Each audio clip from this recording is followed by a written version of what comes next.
اور ख़वातीन व हज़रात, आपको बताते चलें, कराची शहर से आई है बहुत ही आम खबर। शहर में मुख्तलिफ मार्केटों में लगने वाली आग के मुख्तलिफ वाक़यात मंजर आम पर आ गए। आपको बताएं कि हफ्ते के दौरान में मुख्तलिफ नौइयत के ऐसे वाक़यात सामने आए हैं जहां पर ख़ास तौर पर कराची की मुख्तलिफ मार्केटों में आग देखी गई है।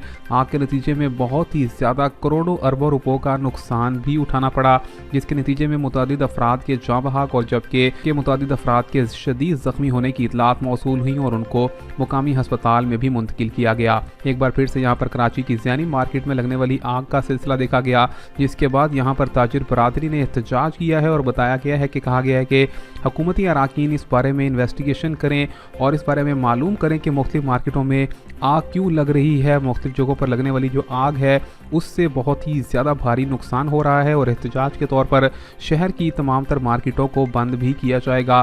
ताजिर बरादरी ने नया ऐलान किया है। आपको बताएं कि कराची शहर में आग भड़क उठने से मुख्तलिफ मकामात पर शदीद नुकसान हुआ, जिसके नतीजे में फायर ब्रिगेड ने मकामात पर पहुंचकर आग को बुझाने में खासी मदद की है। ये यहाँ पर आपसे मिलेंगे नई अपडेट में, तब तक के लिए अल्लाह हाफ़िज़।